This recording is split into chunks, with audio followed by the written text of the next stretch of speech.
This is Brian, a zombified 30-something from Dead Days Radio, first radio station of the apocalypse, and you're listening to Two Dudes in a Nest. Hey, Justin. What's up, man? No, not a whole lot. Just playing some Mega Man 2. Yeah. Yep. And we brought on a guest today. Oh, we did?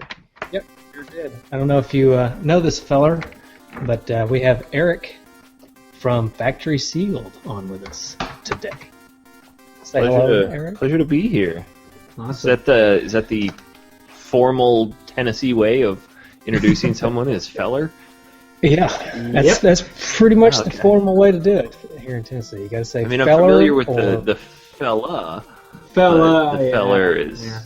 Fella is a little more nationwide. Feller is a little more centrally located in Tennessee. I feel like I should be wearing a suit if you call me fella, and then like feller is just like, let's go out and have a beer. Yeah, that's what it is. And maybe a piece of straw in your mouth, some overalls. Let's not get too. I think we're just perpetuating stereotypes at this point. Mm-hmm. You can do stereotypes about yourself, right? Well, all stereotypes are based in some form of truth, aren't they? Yeah, I think so. Anyways, so Eric, if you don't mind, Can you tell us about your show and tell us about your love for Mega Man? Because that's one of the reasons I brought you on. One, because of your show was one of the first podcasts I think I ever listened to. And two, because you're always talking about video games. Oh, man. So, host of Factory Sealed, we kind of branched off from the Manitank podcast, which started back in 2000, and that was a branch off of the Virtual Flicks podcast. So it's just kind of been this evolution over time. And in 2012, we were out at E3 and decided we need to have a retro-style podcast. And that's where I met Aaron and one of my old friends, Ben, who for the first 5 or 6 episodes, it was the running joke because he was kind of the catalyst to like get this whole thing started, and he was going to be part of the show, and then just never showed up for any of it. And we've just kind of gone from there, and it initially started out with myself and Jess and Aaron and covering just random games, having people write in with some of their favorite stuff, and we would go through it and play it, and more often than not, we would end up not liking it and ruining people's childhood memories, and it just kind of became this unstoppable thing that we just kept rolling with, and here we are 3 years later, and we've had a little bit of a change in crew, but we're shifting. If you've been listening lately, but we're shifting to having 2 separate crews where it's myself and Kevin and Derek, and we go through longer games and we do them episodically. And we're just kind of wrapping up Final Fantasy VIII right now. And then the other crew is myself and Dan and Jess, and we just play whatever we play and see what comes out. Yeah, it's a good show. And if the listeners remember our Faxanadu, or however you pronounce it, Faxanadu episode, we had Aaron on, and he Aaron pretty much carried the show. So. Yeah, that dude had notes upon notes and maps in notebooks everywhere. Wow. Yeah. It was crazy. So I miss Aaron. I kind of wish he were still on, but he's had some family things come up. So, but onto my love of Mega Man. It has been no surprise that I'm a true lover of Mega Man. And just kind of put it all into perspective, the very first thing that my daughter wore in this world, besides a diaper when she was born last year, was a hand-knit Mega Man hat that Jess made and shipped down to me. So, nice. To say I love Mega Man's a little bit of an understatement. That's funny. All right, good deal. Yeah, awesome. Before we kick into the main part of the show, Justin, there's some leftover stuff from the Ducktales episode, because I don't know if first of all, we apparently don't know anything about Ducktales. Yeah, that was shown. Yeah. Yeah, so D. Ramsey Kane on Twitter dropped some serious Ducktales knowledge bombs on us. I feel like we owe Donald an apology. Yeah, I do too. So first of all, Donald is not the father of Huey, Dewey, and Louie. He's also an uncle. Scrooge is a great uncle. And Donald's last name did used to be McDuck, but he dropped the Mick, apparently. Yeah. Yeah. When he And came to Bubba, the New World. Yeah. yeah, to the New World, whatever that means. And Bubba was brought back in time from the Stone Age. So I guess I was more right than you and your redneck duck. I prefer the redneck duck version, to be honest. I actually Yeah, do too, I think I do but, too. Yeah. Mm-hmm. Well, but the biggest failure on our part was saying that Donald Duck was an absentee father. Yeah. He wasn't. Yeah. That teaches us to assume, I guess. Yeah, he's actually fighting for our country. He's in the Navy. So Yes, so. Is that the official canon? well, that's Ramsey's canon, and he says he has the entire series on DVD. So Okay, we're going to go with him because I trust him over myself. I'm not going to although the absentee father makes for more entertaining, it's probably not true. Yeah. Yeah. So apologies to Ramsey there. We goofed on the Ducktales knowledge. Yeah. Yeah. No, what you gotta do? Anyways, on to Mega Man. Not bad for making it up as we went along. Yeah. Sometimes that's just what you got to do. I mean, as long as you sound confident in your delivery. Yeah. Mm-hmm. Yeah. I felt pretty confident at the time. Less so now. Leave it up to the internet to strike you down very quick. Well, Which we did get struck down by something else that we've never really addressed, but oh, we did? yeah. Well, I'd say we didn't get struck down. Oh, by yeah, that's something. right. That's right. Okay. We're still waiting on that.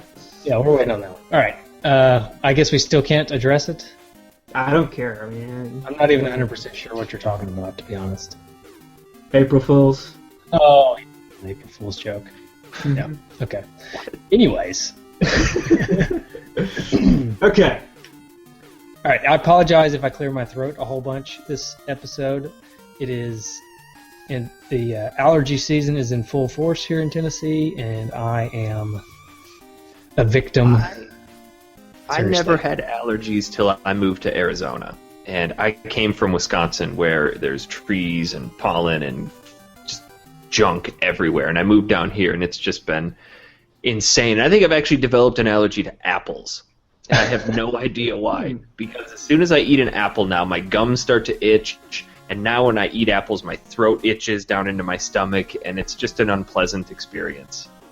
It's just those Arizona apples. Can't trust them. They grow them here. Usually, Really? yeah. Usually when people move out west, they get rid of their allergies. So that's weird. That's interesting. Well, usually when you move down here, you get valley fever from all the fungus in the dirt, and then you're acclimated. That's when you're finally considered a local. It's like, I survived valley fever. Well, you didn't die, so you're a local. So I made a huh? point for the first 6 months I was here to not dig in the dirt. I'm not going to get valley fever. I'm just not going to play in the dirt. Mm-hmm. Yeah. Okay. All right. So, So, Justin, Mega Man 2. Yeah, you got some history for us? Sure. So Mega Man 2, obviously the sequel to Mega Man, the original Mega Man, which was interesting that Mega Man 2 was developed and published because the release of the first Mega Man was not necessarily successful enough to really justify getting a sequel immediately. So kind of what happened was they worked on Mega Man 2 kind of on the side while they were working on another game. And Keiji Inafune, who we talked about before when we talked about the first Mega Man, this is a quote for him when they were talking about developing the game Mega Man 2. So this is Inafune speaking here. So we, of our own accord, got together, spent our own time. We worked really, really hard, just 20-hour days to complete this because we were making something we wanted to make. Probably in all my years of actually being in a video game company, that was the best time of my working at Capcom because we were actually working toward a goal. We were laying it all on the line. We were doing what we wanted to do, and it really showed in the game because it's a game, once again, that we put all our time and effort and love, so to speak, into it and designing it. So it was kind of, they had to, going on that quote, it sounds like they had to succeed because they were doing this on their own accord, and if it didn't work, it wasn't going to look too kindly on them. So, have you guys seen this? Have you seen this official Mega Man 10 complete works that they released about a year or two ago? No, it looks pretty fancy though. Yeah. Not to interrupt you, but I feel like this kind of fits pretty perfectly. This is I'll see if I can show you guys, but it's not an art book, but it's a master collection of contest submissions from all the characters. And if you can see in here, all of these little paragraphs that are written by Inafune, and it goes through his mindset of what he was thinking when he was developing these games and as he was writing or as he was creating these characters. And yeah, you're exactly right with what you said about it started, because number one, wasn't a success, and number two, they decided to create this game pretty much on their own. And this is before corporate had a say in creating sequels. It was more or less the team just going, right, that'd be fun, let's do it. But what was super interesting about 2 is that from the time of that conversation until the time they published it was 3 months. Yeah. Oh, yeah. Wow. And not only that, they actually looked at a lot of the submissions for the bosses in the game. So all the bosses, Capcom received 8,370 boss submissions for the game from fans, essentially. And of course, they picked the final 8 and they tweaked them a little bit for their own. Inafune actually wanted to give a more anime appearance than they had in the first game, which we'll talk about that in gameplay if you guys what the graphical differences. The music was composed mainly by Takashi Tateshi. I don't know if but was credited as Ogeretsu-kun, which is a nickname implying rudeness, meaning rudeness or depraved in Japanese. So, yeah. So, and Manami Matsumi, actually, who did the composing for the music for the first Mega Man, had some contributions into the soundtrack as well. This game was wildly more successful than the original Mega Man. Since it was released in 1988, it sold over 1.5 million copies worldwide. It's the highest selling in the Mega Man series, and it's Capcom's 30th highest selling title. It's well received by critics. Most critics, like EGM, are putting it at about an 8 out of 10. IGN put it at a 9.5 out of 10. And so a very well-received game. And the music, which we'll talk about again in the gameplay, was even well-received. Joey Becht of IGN listed 3 stage themes from Mega Man 2, along with the main title song, among the best in the series, the Mega Man series. And I would have to kind of almost agree with that. I'd put the title up there in some of the best of video game, like all of video game music. Yeah, it was really good. At least the most recognizable. Yeah, so it's considered one of the best in the series, obviously, by selling. It ranked number 33 in Nintendo Power's top 200 Nintendo games ever, and number 60 in official Nintendo Magazine's 100 best Nintendo games. So, yeah, so Mike, did you have this game? You yes. just Sorry, great. I didn't know he was going straight to the quest. You kind of threw me off guard. Oh, so sorry. no more history then. Okay. Well, yeah, I'll just wrap it up. I'm sure there's a ton more history. People can look it up and find it. We don't need to. This isn't the history channel. This is. There's a lot of cool stuff.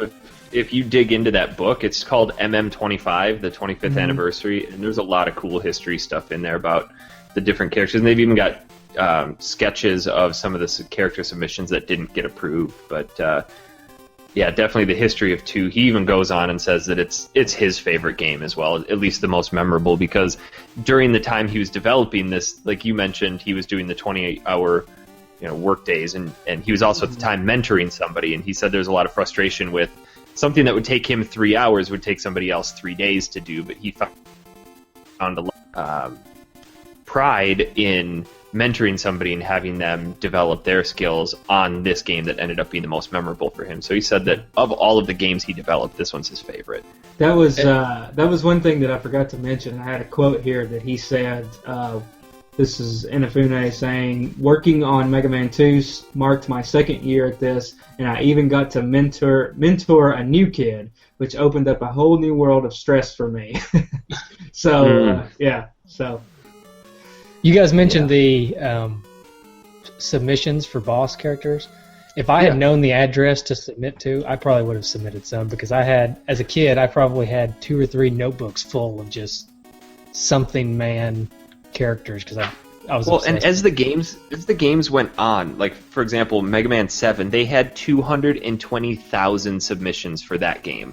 So 2 just rocketed it up, and people who were on 4 had 70,000, and it just kept going up and up.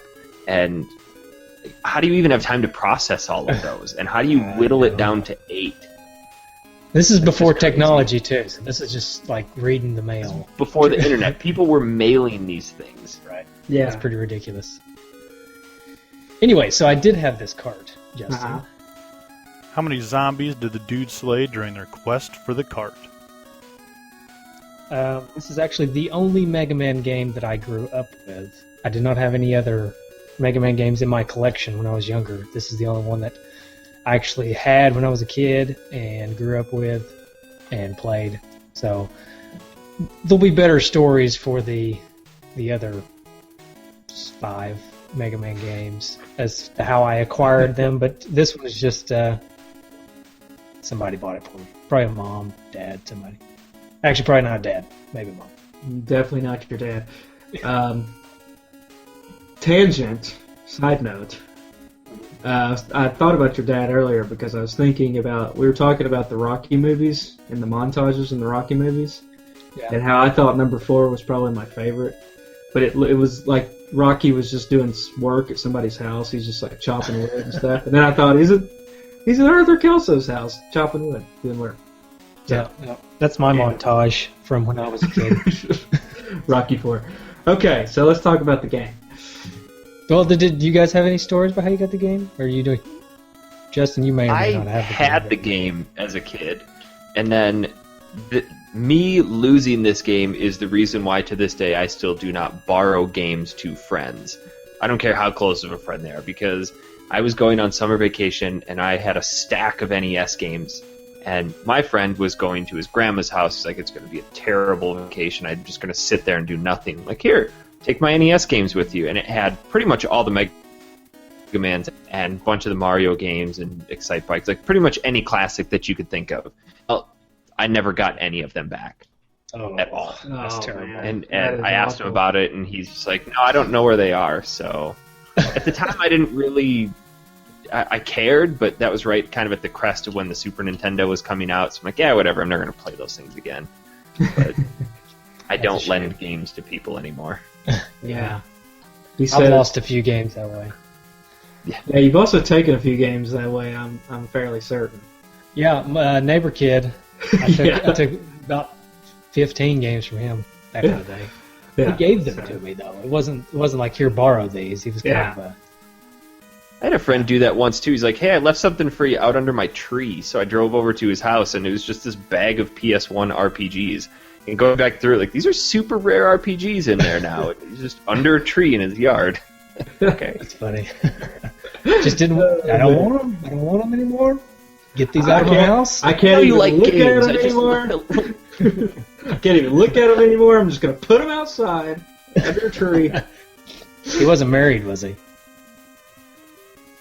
Mm-mm. No. Okay. When I was probably 16. Okay. I mean, I don't think he was married. Yeah. That would be funny. All right, well, so let's talk about this game here. Was your gameplay clunkier than a one-legged mutant or smoother than a doomsday prepper? I've got a treat. It's the same treat that I always bring to the table. The manual. Oh, dear. Again, a special message from Captain Commando. Oh, yeah. Did this one have a coupon associated with it as well? I don't think so. Because I remember coupon. yeah, Ducktales had a coupon. It did have a coupon. Alright. Save up to $10 when you purchase Capcom video games. See inside for details. All right. It did have a $10 coupon. That's good. Yeah. No wonder they sold so many more of Mega Man 2 than their Mega Man 1. Yeah, I had a coupon. All right, so Those instructions for getting started are very precise, as if you don't know how to play a game. Put this in, turn it on, the game will begin. that's fine. Awesome. Thanks. I thought this was a cheese grater. Yeah. Yeah. Oh man, that's funny. Let's see if I can find there. I don't see a story. Normally I would read the story, but Do you side note about manuals? I don't know if you guys have listened to some of our shows where we talk about, like, we have this weird obsession with instruction manuals and how they smell. Mm-hmm. Did you guys ever go through that phase as a kid? Like, you'd get a new game, you'd open it up, and you'd smell the... I guess I No? I don't know. I guess I kind of know I can do that. I guess with books, they kind of have the same smell. Just a new book just kind of has this. Now, I I don't know if would it's say just that, Yeah. treated paper smell or something. I will say this. I didn't do that with the manual, but I definitely did that with electronics. Like, there's nothing like opening a Nintendo new in box, or just anything electronic, but distinctly remember, like, Nintendo's. Next time you open a brand new game, if there's an instruction manual in it, take a big ol' whiff. Okay. I'm looking forward And that's to what it. I grew up with. It's awesome. Well, I'm looking forward to if you can actually find a game that has an instruction manual. Yeah. But I don't necessarily remember if the NES games, the manuals smelled that good. Like, I remember the PS2 games.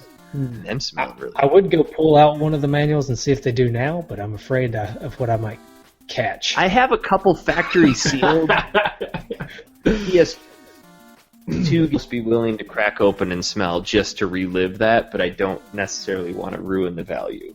Yeah. I guess you kind of get the same smell with, and it's kind of the same. It's kind of what we've had to turn to nowadays, like strategy guides. They kind of have that same smell to them. If they're wrapped up If they in came cellophane. sealed, yeah. Yeah. It's probably Too some bad. fungus. Kids these days don't understand. Yeah. Anthrax. Yeah. Wait a minute. So, in the manual, it teaches you how to beat Airman, apparently. Yeah. Wait, it just teaches you how to beat everybody. No, just Airman. Oh, just Airman. We're going to give Just you Airman. Airman. We're going to give you Airman. Yeah, that's it. Just Airman. Right. Huh. Well, that's interesting. I don't think I've ever seen that before in a manual. How This does is how Final you Fantasy beat- VIII had a... No, it was Final Fantasy VII had a mini walkthrough for the first bombing mission in the manual. Well, See, fine. it's interesting to think about because it's kind of like they give you a jumping off point, you know. Although I wouldn't pick Airman as my starts with first Airman? battle. Yeah, I don't think that's a good choice. I normally start. I think I start with Metal Man. I always start with Metal Man. Yeah, Metal Man. Because And that's like a straight up walkthrough of the level, too. Yeah, it's everything. It's the It's level, not just the here's boss. Airman, dodge his attacks and shoot him. No, it's straight up. It tells you everything about the level. It tells you about the flying fish and the fan fiends, whatever those are. I guess those are the guys that just try to blow you off the platform. So Yeah. interesting that the manual actually shows you how to beat a level. And then it gives you some of the characters and the weapons. So that's a good place to stop and talk for a minute. The characters of the game. Okay.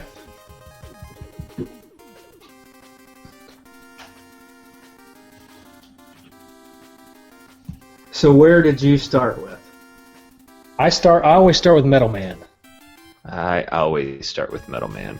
Yeah, and even a lot of Even though a lot of strategies recommend you start with Bubble Man. I don't know. I never heard that one. because I was watching a few speed runs on YouTube, and they a lot of them start with Metal Man. So Well, see, the reason I start with Metal Man, and I think the reason why a lot of people start with Metal Man, and sorry, there's our outline for everybody. hey, there you go. I don't know where I lost the manual. There it is. I think it's there. There it is. Anyways, the reason I think a lot of people start with Metal Man, the reason I do, is because the metal blade weapon is just overpowered, and you can blast through the entire game with it, basically. One of the most overpowered weapons in video game history. Yeah. Yep. It doesn't use a lot of energy, and it hurts. And you can aim it pretty much anywhere you want. So I like how Metal Man knows that his weapon is so powerful that if he gets hit by his own weapon later in the game, it's an instant kill. yeah, it's pretty funny. I beat Metal Man first, and then I went to Flash Man. And literally... That's a strange jump. Yeah, Well, that's what I was... Now, Flash Man went down pretty quick off of the metal. Well, his primary weakness is Metal Man, but I guess everybody's kind of is. Yeah, so... Yeah, I've got with me here, I brought this, just in case anybody... is that backwards to you, or is that just backwards to me? No, I see it. Anyway, so this has my... Is this where you kept dot pictures of all the codes? Yeah, I've got my my diagrams of the codes, and I've got my order that I figured out here. So the order that I always went in, and the order that I continue to go in, is I go Metal Man, Air Man, Crash Man, Bubble Man, Heat Man, Wood Man, Flash Man, Quick Man. That's the order that I always like to go in. You go with I don't know if Airman it's the most second? efficient. Yeah. Yeah, I usually go Airman second. I don't know why. I just always have. See, I usually go. I do Airman third because I figured Woodman, metal cuts him down. I mean, there's a couple different theories with that, and that's kind of the beauty of the Mega Man games is that they're so intricately designed that each of the enemies, there's a reason for why they take each other down. I guess Woodman's instant kill is from fire when it's fully charged, but with Woodman before Airman, because if you use the Leaf Shield, it takes him out pretty quick. Yeah, that's true. I typically, I don't know, once I get the metal blade, I just use it on everybody from then on out, basically. Yeah, that's true. I mean, it's kind of cheating, and it kind of breaks the game a little bit, but I don't know. That's just the way I like to play. That's how you roll. I don't know. I like to cheat, and cheat hard. If you're not cheating, you're not trying hard enough. That's right. Speaking of which, somebody had mentioned we need to implement a cheat code segment. Does anybody have any cheats for this game? There was passwords.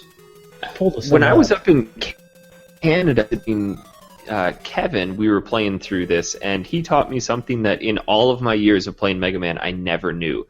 If you have two controllers plugged in and the down button on the second player, Mega Man can jump higher. What? Ah. Really? I never knew that. No idea about that. That's crazy. Makes the game so much easier. Well, that's interesting. Or you could just, if you don't have any friends or siblings, you could just take another controller and tape the button down. Yeah.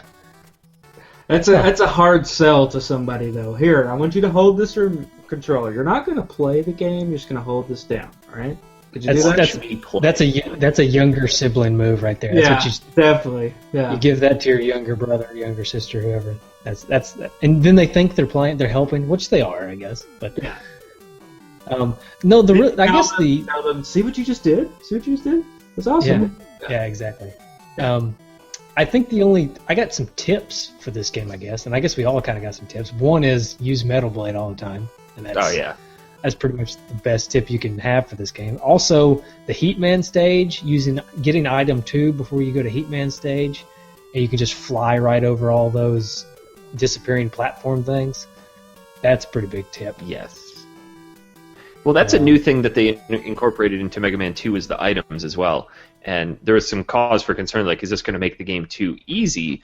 But Corporate, I believe it was actually saying we need to make this game more accessible because Mega Man 1 was pretty hard. It was pretty unforgiving. And the fact that people came back to it was pretty impressive. But the inclusion of the items was great, especially RC. So did you or did you not like the items, everybody? I don't like them. There's a couple spots in Wily's Castle where you have to throw the items at just the perfect pixel distance in order to make a jump to a ladder, and it's things like that when a game is hard for stupid reasons like that, I get kicked off. And it's hard because it's like, okay, this takes good timing, but those just, a lot of them felt really forced. Yeah. And as the series goes on, like, oh, you have the submarine, and now you got to be underwater, and just, I just want to jump over things and shoot them. Yeah, it's hard, but it's what I call stupid hard, and I talk about that all the time at school. It's like, it's hard, but it's not hard as in it's challenging in the way of what you're looking for. It's just, I'm going to make something that's very difficult for you to do. You know, if I'm the creator of the game, and I'm not trying to bash them, but No. Yeah. Yeah, and I think that the problem with the items for me is what you all are saying, plus there's parts like when you can use item 2 and just kind of break the game all. Like, they designed this whole platforming segment, and if you have item 2, you just fly right over. So they kind of not only do they make it more difficult in parts, but they also make it super easy in parts. Mm-hmm. So I think those options there for people who they may have put those there for people who just said, you know what, this is too difficult, and like, okay, here's your out, giving maybe it's that initial jumping off point where you have a choice in how you do this. You know, instead of a shortcut, here's an easier way to do it. Yeah, it's like the P-wing. But your friends will call you. Yeah. The P-wing. Your friends are going to make fun of you if you do use it. Yeah. Right. Although I always use the P-wing to fly over the air fortress part of Super Mario Bros. 3, and I am not afraid to admit that. Yeah. Yes. Okay. Anyways, I do see one more hint / tip / cheat here. When you are starting a level, press start, then immediately hold A plus B and press the D-pad in the direction of the displayed boss, and the stars in the background will change into birds. Yeah, I heard about that. More of an Easter egg, yeah. Yeah, a little Easter egg there. Yeah. That's worth trying out. So, yeah. Yeah. So, what about the graphics of this game? I know you touched on a little bit about making it. He wanted to make it more anime or something like that. I don't really think I noticed that necessarily myself, but I would never have thought that until I read that, and even still, I think looking at his character designs, you can see it, but regardless, when you transfer that to 8-bit, they're all going to look the same anyway. Yeah. I think it looks a lot like the first Mega Man game, but I think it differs in a couple of places. I think that the bosses are kind of the same, but I think I guess they're sub bosses or mini bosses, like the big things that you fight in between the bosses. Mm-hmm. I think those are a lot more detailed in this game, and I think the backgrounds are about twice as detailed or 10 times as detailed. I don't know. The backgrounds of this game are way better than the first one, I think. Yeah, but now I'm going to go on to one complaint. Is the Bubble Man level really messed with my eyes? The waterfall, Oh, yeah. No, it just it kind of made my head hurt a little bit. It's got that trippy optical illusion going on. Yeah. Right, and you're trying to platform at the same time. Yeah. Yeah. I think aside from Quick Man, the Bubble Man level is my least favorite in this game. Yeah. I think the Bubble Man level may be my least favorite because I really don't like the physics of it being in the water and having those, I guess they're mines or spikes at the top. I've learned to overcome that, but the Quick Man level where you're dodging those fire beams that are coming out, that would fall into that category of stupid hard for just simply the reason of being hard. Yeah, but then at the same time, it turns kind of easy if you use Flashman's power, the Time Stopper. I think it turns easy.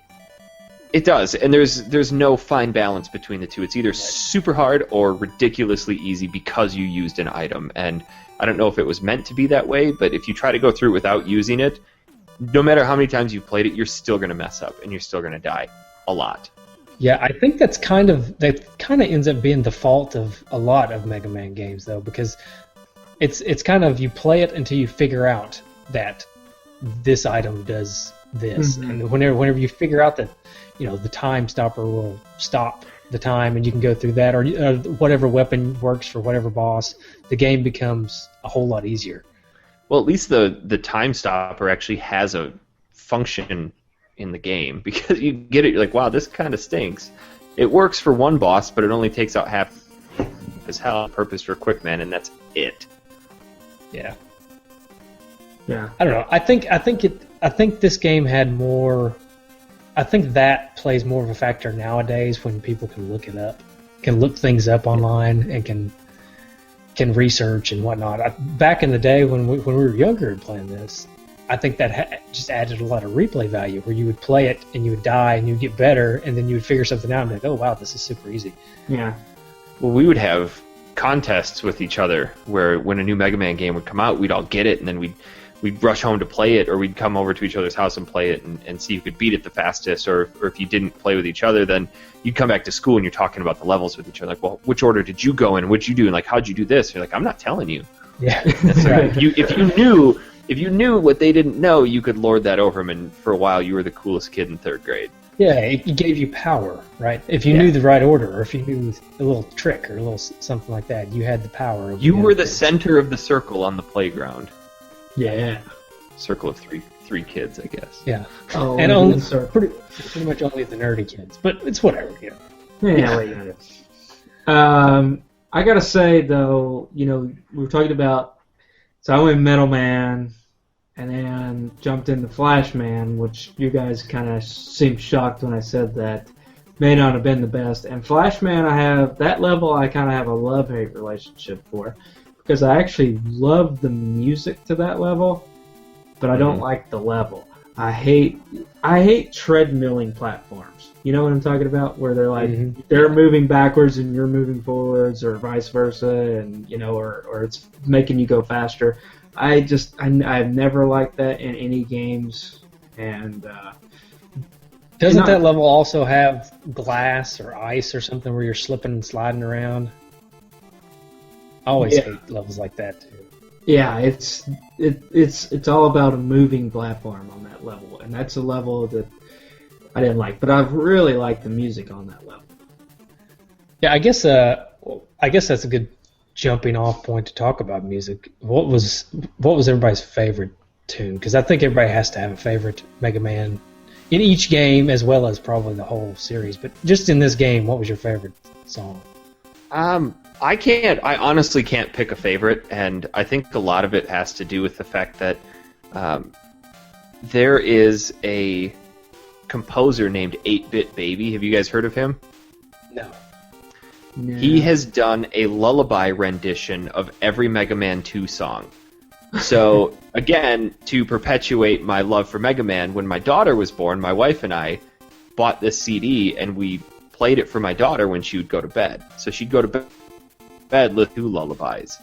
So now it's kind of this thing where when she hears that, it's time to start calming down, and she recognizes those songs. But on the other side of that coin, too, have you guys heard of the band called the Megas? Yes, I have heard of them. They did a rock opera based on Mega Man 2 called Get Equipped, which is okay by rock opera standards. The vocals aren't all there, and the music is a little shaky. But they redid it as an acoustic version, and it's called Get Acoustic, and it is one of my absolute favorite video game soundtracks. And they add lyrics to it, and it's kind of hokey, but it's kind of the whole purpose of Mega Man's story. If you've read the comics, it's really cheesy, it's really hokey, and they nail it. And because of those two things, I can't pick a favorite.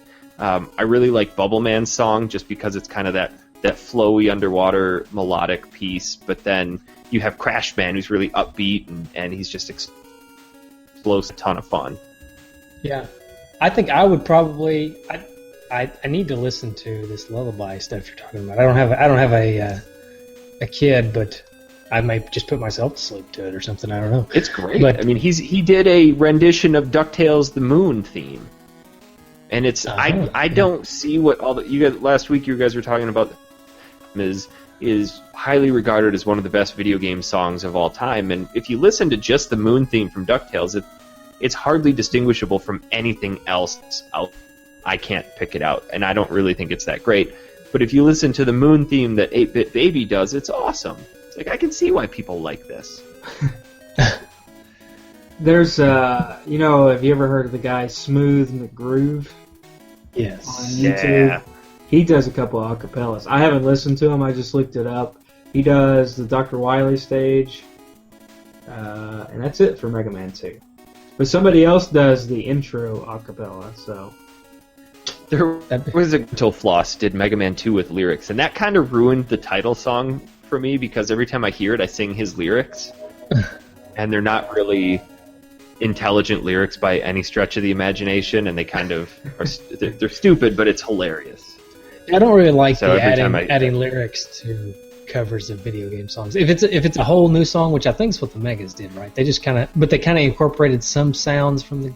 No, it is the theme song, but they wrote it from a perspective using canon from the comic books, and there's like the main song. I can't remember the title of it, but there's a line in the comic books where Dr. Light is talking to Mega Man about he's going through this whole identity crisis about how he used to be just this little helper robot, and now he gained all these powers and he's becoming possessed with it, and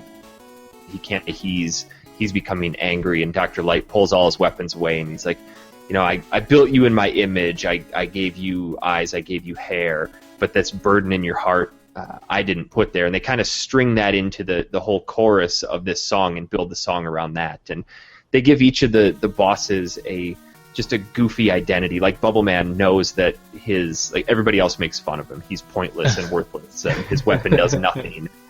And it's a ton of fun to listen to. It's really, really hokey, but the music is fantastic. Cool. Yeah, I'll have to give it a shot. I was going to say that I think Woodman is probably my favorite song, and the reason I think it's my favorite is because when I hear it, I hear a metal riff. Like, it just sounds like a metal song. And I was meant to look it up and see. I'm sure somebody out there somewhere has covered it in that style of music, but I don't know. I just really like that one. Yeah. They're all great. I mean, oh every yeah, single they're one all of them good. is- Yeah. I don't think I heard a single song that didn't stick in my head after playing the game. Yeah. So. Okay. All right. Before we wrap up the game talk, we did do a high score challenge. It wasn't really a high score challenge this week because there's no score in this game, but it was a speedrun challenge. And again, we have Dude Sean who's running our challenges. And he runs our high score group, and he puts together the spreadsheet for us for each week. And again, we realize why, because on top, as usual, is Dude Sean with the ridiculous, to me, speedrun time of 42 minutes and 35 seconds. That's insane. Yeah, Yeah, that's pretty awesome. But what really blows me away is there are 3 times right amongst each other in the 40-minute range. Derek Fletchell comes in second with 43 minutes and 44 seconds. And Dude Baz comes in third with 44 minutes and 19 seconds. So, I mean, people are pretty good at this game. Yeah, that's impressive. To round out the top 5 here, we got Mark Scott Jr. with 1 hour and 19 minutes, and then Gabe Van Gilder with 1 hour and 23 minutes. So we've got some pretty big-time Mega Man players roaming around in our group there. I will say I didn't beat the game this week. I was trying to get a speedrun time also, but I was at about an hour and a half before I ever even got into Wily's Castle. So I wouldn't have made it anywhere near the top. 5 bosses down in 20-ish minutes. I had to stop playing. I recently played through it as a challenge to Aaron Robinson on my cell phone using just touch input control, and I think I was able to get through that in about an hour and 25 minutes, but I do not recommend playing a Mega Man with only touch input because you need those physical buttons. Yeah, I'm not even going to attempt that. It was rough. Not a chance. I don't want to ruin my image of this game, Okay, so is it fun? Is it worth the cost? Let's talk about how much the does it go for? All right, so cost, we're going to go with the Amazon cost. Amazon, if you're listening and you want to throw in some money towards our way for shouting your name out, so not gonna turn it out. I think we have an affiliate link, by the way, but I don't know how to get people to click through that. So. Okay. Used from about $30 to $40. New factory sealed, $999, and the other one is $1,600. So there's two factory sealed out there, $999 and $1,600. So with those, you got to be careful though, because people have learned how to reseal games to look like original Nintendo. Yeah, we have a game shop here in Knoxville that I won't call out by name, but it's a retro shop that reseals games and tries to sell them as new. Really? It's pretty easy to tell. I mean, if it looks too good to be true, if they don't have that traditional, like some of the games that have a seam along the back from the factory, a lot of places don't know that, and they'll just seal it and fold it over like a Christmas present. Like, that's not from the factory. Yeah. So let's just say $30, because that sounds like a pretty roundabout price, that maybe an average price that you could probably find it for. At $30, would you recommend this game? Yeah, Absolutely. I would. Yeah, definitely. I would too. I would too. I think this is probably. I think we talked about last week Ducktales being in the cream of the crop. I think this game is better than Ducktales. So yeah, if that tells you anything, if you don't have access to an NES, though, you can get the 3DS eShop version for like $6. There's the Japanese port for the PlayStation on PSN for $6, and they all play the same. Yeah, I mean, if you don't want to pay for the original cart, then definitely search it out for cheaper. You know, I think I also have the anniversary, whatever it is, Mega Man anniversary game for the GameCube, or maybe it's the original Xbox. They had the anniversary collection and then the X collection for GameCube and Xbox. Yeah, I have both of those, and if you can find that, I would definitely recommend picking that up. But I think that's become a little bit more rare out in the world. But, you know, this game is readily available, and I recommend getting it in whatever way, means, fashion, whatever word you want to use there. It's just one of those games that if you consider yourself to be a gamer, you have to have at least played to appreciate, because this game does inspire a lot of games in the future. It kind of sets some precedents for really good platforming. Yeah. And I think that original team that decided to just take this on themselves, I think they deserve a round of applause. Kudos, yeah. Kudos to them. Yeah. All right. So, did you guys come up with any retrofitted trophies?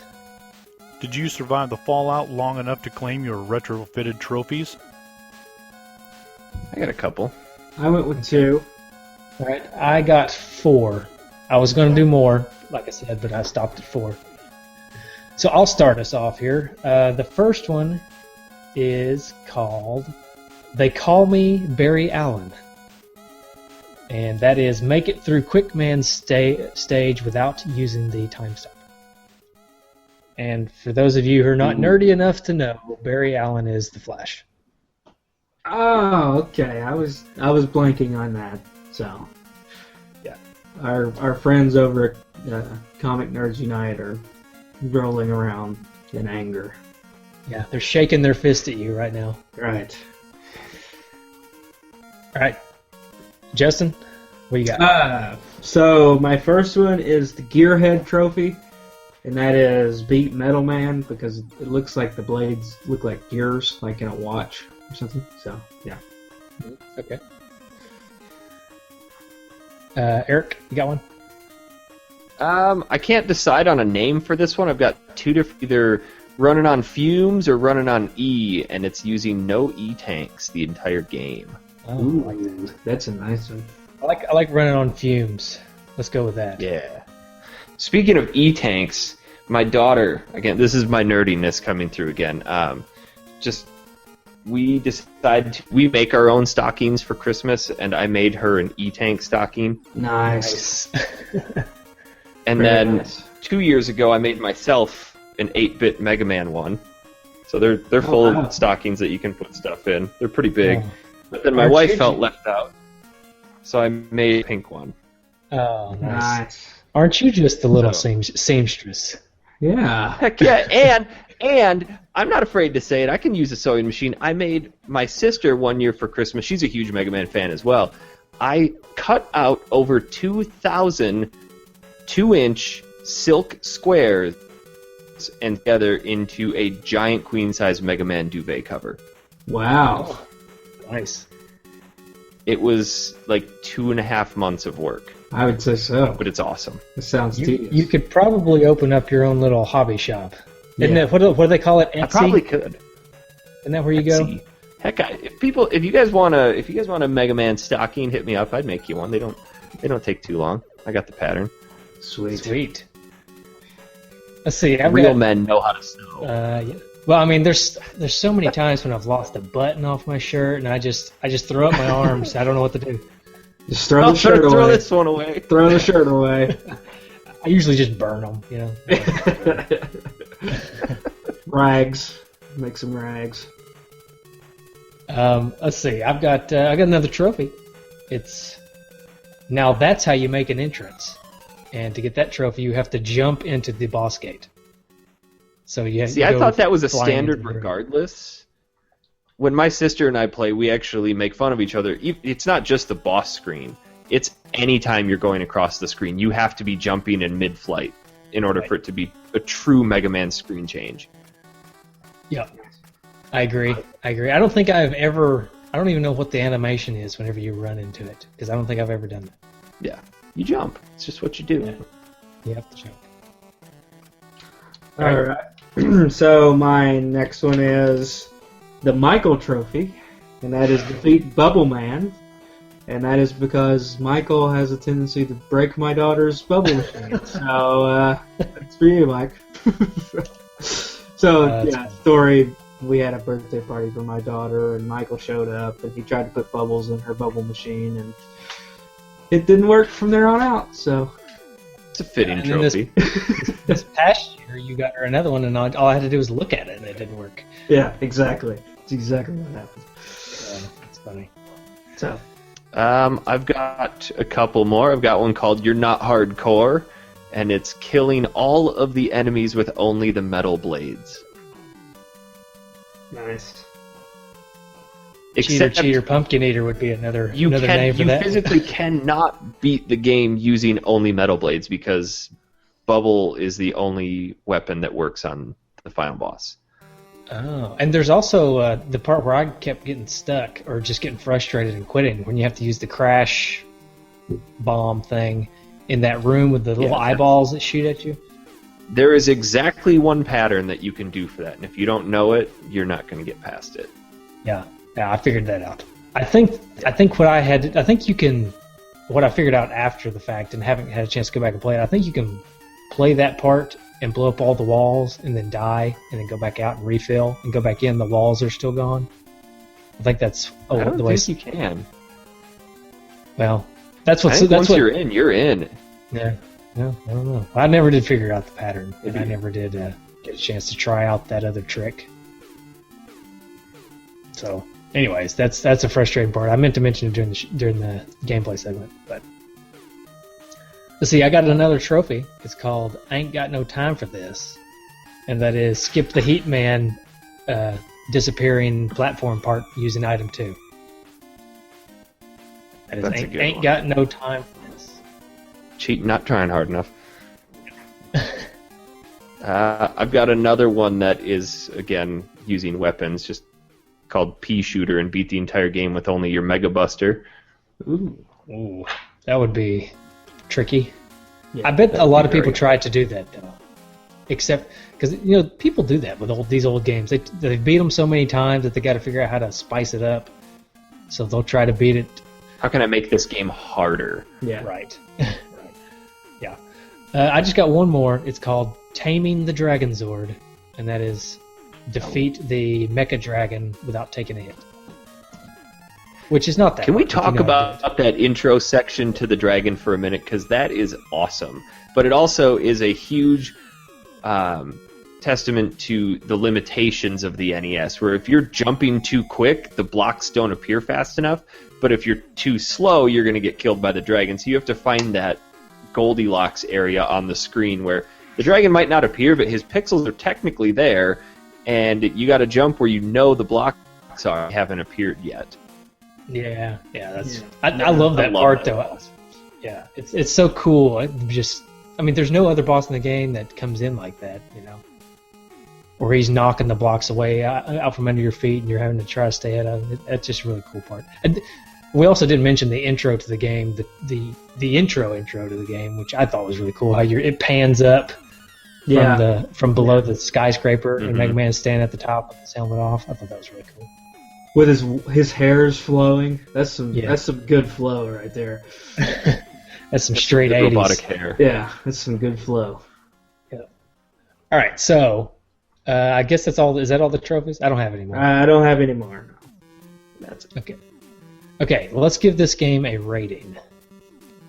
Come on, dudes. Give us the game rating based on apocalyptic movies. Justin, how would you suggest we rate this game? How did we do Mega Man, the original Mega Man? I think we did type of robot, because I think I remember doing a Roomba as mine. You really didn't like Mega Man 1, did you? I like my Roomba. Thank you. Nah, this is hard. Let's see. Yeah, this is hard. That's what she said. Let's see. Any ideas? We could do, since metal blade gets used so much, we could use type of blade or type of metal. Type of knife, type of sword. We could just do type of blade. That could be knife, sword, whatever. Yeah, okay. There we go. All right. So I am going to give this game, I'm going to give it a katana, because to me that is just the coolest sword in the world. And it's very effective. It can slice through. Justin, was it Cliff? I'm sorry, this is a little bit of a tangent. Was it Cliff that thought he could chop the top off of a wine bottle with a katana? Yeah. Yeah. It wasn't successful. Yeah. Well, I used to have a claymore. Not the katana. Yeah. I used to have a claymore when I was in college, and our neighbors had a garden, and we used to go out into their garden and pick cabbages and play baseball with the cabbages and the katana and just cut them in half. Nice. It's not a good thing for college people. Well, but it's a fitting rating of this game. So, there you go. But I would give my rating as a scimitar, because it looks cool and it's super fun to use. Yeah, okay. But it's probably really difficult to use, too. I'm going to go with machete, because it's kind of like, the all-around good blade to have around, If you want to, I don't know, cut some grass or maybe cut a cantaloupe. I don't know what you're going to do with it, but, this game's good all around. Got a lot of different things you can do with it, so, yeah. It's a game that everybody should have in their garage, just in case. A machete. Everybody has to have a machete. Right. And everybody has to have Mega Man 2. Right. Works for me. All right. All right, listener feedback. All right, I have it pulled up successfully. That's a new one. Yeah, thanks a lot. All right, Matthew Stefanski. I like that last name. Part 2 was my favorite. Brad Barley said, so good, great choice. Doug DeLeckie Jr. said, if anyone says they don't love this game, I'd have to call them a liar. This is definitely in this guy's top 10 on my to review list someday. Michael Murdoch said, one of my favorites, never had this one, the NES, but I have the Mega Man collection on my GameCube. Also, the comics were awesome. Have more story to who the Robot Masters were before Dr. Wily stepped in and Wilied things up. I'm going to have to read these comics. Everybody, it sounds like, Eric, you said they're good. This guy's saying they're good. They're actually really good, and they're true canon. And it kind of gives you a little bit more of an insight into the story. Are they? I think they're made by Archie, right? Yes, and what's really cool is if you continue to follow the series up around 19, I think, they do a Worlds Collide with Mega Man and Sonic, and their two universes combine, and Dr. Wily teams up with Dr. Robotnik, and Mega Man are kind of at odds with each other, and then they defeat Robotnik and Wily, and it's just a cool team up. Like, you'd never think, oh, Mega Man and Sonic in the same game or in the same universe together, but it's pretty cool. That does sound pretty cool. Yeah, it does. They do that in Smash Brothers. You can play Sonic and Mega Man now. Yeah. Oh, they added Sonic? Yeah, they have Sonic and Mega Man both in the new Smash Brothers. I didn't think Sonic was in the new Smash Brothers. Yes, he's about impossible to use because he's too fast. But, Oh, that's right. Yes, you're right. He is there. Okay, so Jacob McClanahan said, amazing game, ridiculously hard, probably where the term Nintendo hard came from. I still gotta say that 3 is my favorite, though. That may make me part of the minority, but oh well. Mark Scott Jr. said, what can I say? I love this game. One of my favorite memories was the day I got this game. Won it from a scavenger hunt. Been a Mega Man fan ever since. It's a pretty sweet scavenger hunt. that's the kind of scavenger hunt I want to be a part of. Yeah. Steven Stone said, I would call it perfection. The Mega Man games on NES are the true test of your patience and learning capacity. There's not much to say other than, if you've never given classic Mega Man the old college try, you are missing out. Derek Fletchell said, this is the first Mega Man game I ever played. The graphics, music, and control are tops. Other games in the series are great, but this one is still my favorite, and it's always the first one I turn to when I need a quick Mega Man fix. I can just imagine somebody, it's like a junkie that needs a Mega Man fix. Oh man, these are like scratching their arm. That's Yeah. Alright. Greg Polander said, one of my all-time favorite NES games. I love the Mega Man series, but this one is the best. Everything about it is perfect. The gameplay, the music, the bosses, the control of the Blue Bomber, it's so good. Even the box cover is fun, and that's so good, it's good 80s way. Sean, our guy that does the top scores, says, love Mega Man, while number 2 isn't in my favorites. I understand why it is a good number of people's favorite. The music is memorable, level designs were great, and the Robot Masters were some of the best ones to make up a Mega Man game. Certainly propelled the series to a new height. Only gripe is that Metal Blade unbalances a good portion of the Robot Man fights. Daniel Walker says, best Mega Man ever. I love this game so much, I've got some retrofitted trophies for it. And those retrofitted trophies are, it's not technically cheating. Skip long pit of reappearing blocks on Heatman stage by using item 2. Thank you for not smoking, beat Heatman.